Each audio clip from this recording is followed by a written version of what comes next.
और साथ में इस वक्त अपर मुख्य सचिव साहब मौजूद है। सर ये बता दें सर, आप औचक निरीक्षण हुआ आपका, क्या देखने को मिला? वही देख रहे थे गांव में विकास कार्य जो हैं कितने अच्छे से किए जा रहे हैं। क्या खूबियाँ दिखाई दी सर, क्या खामियाँ मिली? नहीं, बेसिकली ये सबसे बड़ी चीज़ है जहाँ पे हम खड़े हैं। जी जी। जब गांव अपने कूड़े को इकट्ठा करके फेंकने की बजाय उसको, ये जो रिक्शा जाते हैं, ट्रॉली जाते हैं, उनको दे देगा और यहाँ पे फिर उसको सेग्रीगेट करके उसको खाद बनाता और जो चीज़ें रिसाइकल किया जाएगा, वो असली तरक्की की निशानी है। क्योंकि वो लास्ट चीज़ है जो गांव में करना। खड़ंजा तो जो रह गए हैं बन जाएंगे, नाली भी कुछ हद तक बन जाएगी। नाली का पानी को भी कैप्चर करना, पहले प्लास्टिक को अलग करना, फिर सिल्ट को अलग करना और लास्ट में उस पानी को, और जो क्या कहते हैं उसको यार, जिसमें से निकालना जो है ना, उसका वो बनाते, एक बेड बनाते पूरा, कंकड़ बजर फिल्टर चैम्बर, ताकि उसमें जो केमिकल इम्प्योरिटीज़ हैं उसको भी रुक जाना, उसके बाद ही तालाब में जाए। तो उससे लोगों की हेल्थ में बहुत पॉजिटिव इम्पैक्ट आता है। आपको ध्यान है, हमने पोलियो ख़त्म कर लिया और अभी मच्छर बहुत है, मच्छर जनित बीमारियाँ बहुत है, वेक्टर। तो यदि आप कूड़े को सब लोग इकट्ठा करने लगेंगे तो ये गाँव का जो प्रधानमंत्री जी ने एक शुरू किया है कि लास्ट वाला, लास्ट माइल जिसे कहते हैं, कि गांव का जो महात्मा गांधी जी का सपना था स्वराज बने, वो ये चीज़ें हैं, छोटी छोटी हैं परंतु बड़ी महत्वपूर्ण है।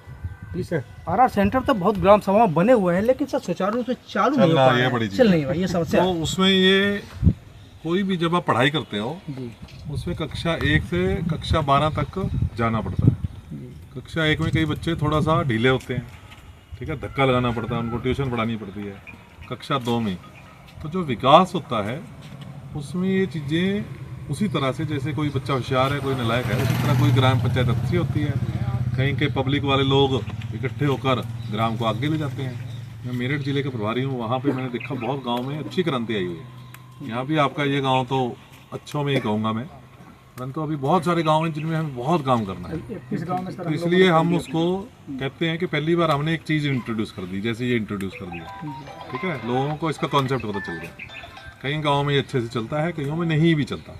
फिर दूसरे फेज में उन लोगों का, उनको विजिट कराई जाती है, एक्सपोजर विजिट होता है, भी दूसरे गांव में जाओ, उस समस्या को समझो। लोग कहते 30 रुपये नहीं देंगे, क्योंकि इसमें बहुत ज़्यादा इनको पैसा नहीं मिलना है सरकार से चलाने के लिए। इनको पैसा जो हर घर 30 रुपये देगा, उसी से सफाई कर्मचारी जो लड़का रिक्शा चलाता है उसी से उसका पैसा निकलेगा, जो ये बाद में उसको बेचते हैं उसी से निकलेगा। तो जो गाँव थोड़ा पीछे रह जाते हैं वो पीछे रह जाएंगे विकास में, कुछ आगे निकल जाएंगे। तो वो विकास का ये नॉर्मल पहलू है कि विकास धीरे धीरे सब जगह फैलता जाता है। परंतु मैं हमेशा गांव वालों को और प्रधान जी और हमारे अधिकारियों को कहता हूं कि हम लोग क्या कर सकते हैं कि उस गांव को जल्दी विकसित कर दें, ये योगदान हम लोग दे सकते हैं यदि हमने गांव वालों को अच्छे से समझा दिया। क्योंकि गांव का आदमी इनहेरेंटली बाय नेचर अच्छा होता है, वो कभी छोटा मोटा राजनीति में या आपसी और पड़ोसी को देख के वो थोड़ा सा लड़ने लगता है। यदि उसको समझा दो, दूसरा गाँव अच्छा दिखा दो, तो फिर वो भी हेल्प करने लगता है। तो विकास होना ही होना है। भारत का विकास कोई नहीं रोक सकता, उत्तर प्रदेश का विकास कोई नहीं रोक सकता। बस ये है कि हम उस विकास को तेजी से कर लें या थोड़ा धीरे धीरे कर लें, बस ये इसमें। सर अब अभी आप हाईवे पे आगरा जाएंगे, चढ़ेंगे, उसी से 200-300 मीटर आगे पे रोड के दोनों साइड में कचरों के ढेर लगे हुए, आने वाले को और जाने वालों को दोनों को बहुत ही वो किसी शहर के हैं या गांव के? ये शहर का, कस्बे का। हाँ, ये हम लोग भी, हम यदि भी पंचायती राज के हैं परंतु ये हमने भी कई जगह इशू उठाया है। अब शहर में भी इसकी शहर का भी देखो, मैं शहर की तरफ से बोलने के लिए अधिकृत नहीं हूँ, परंतु जैसी पंचायत राज में ऐसी स्कीमें हैं, शहरों के लिए भी, नगर विकासों में भी ऐसी स्कीमें चल रही हैं। और फिर भी मैंने आपको वही कहा, भी स्पीड अलग अलग है, जो पीछे हैं उनको प्रयास करके अपनी स्पीड को बढ़ाना। धन्यवाद।